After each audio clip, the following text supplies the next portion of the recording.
Hello everyone, I'm Mr. Nazir and I'll show you how to install MySQL Workbench on your Windows machine.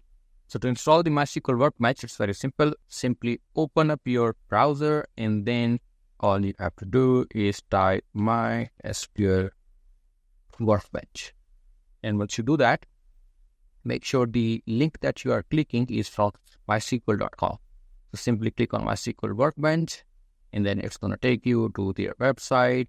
Simply click download now, then download here, and just start my download. That's all. So once you do that, the download is going to start. I have already downloaded it, so I'm not going to download it again. Simply click on the installer, and then the installation process is going to start. So simply click on next. I already have it on my computer. That's why I see this option, modify, repair.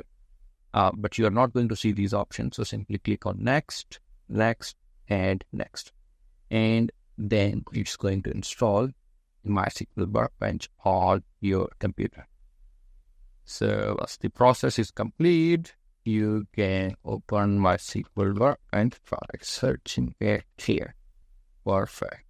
So now let me delete this because this is also something that you are not going to see.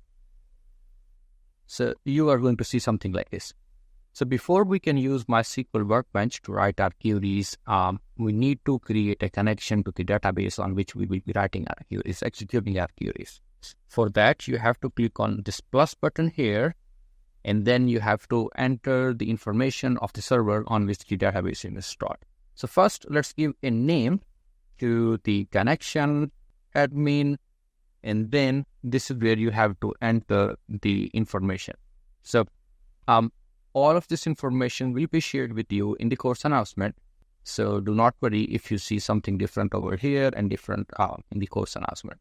Latest information will be there. Please use that information to create this connection. So right now, the server that we have is, we copy this information from here. So this is our server, port is same, 3306. Username is test user. And again, all of this will be provided you in the course announcement. This is my password. So click on store in Word and then enter your password here and click on OK. Also make sure that you test your connection.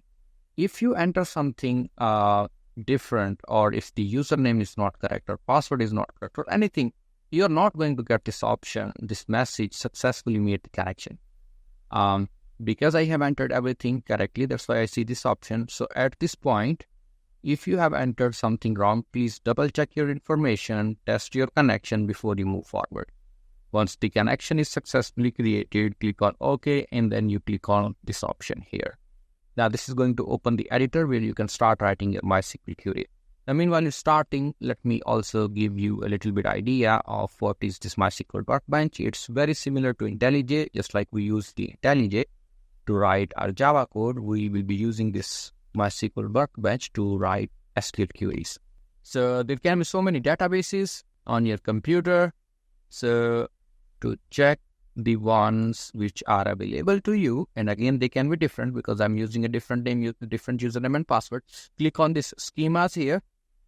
By default, you will land on this administration schemas, and then you are going to see this patch 16. So type this query, use, and then the name of the database. In our case, let's use this one.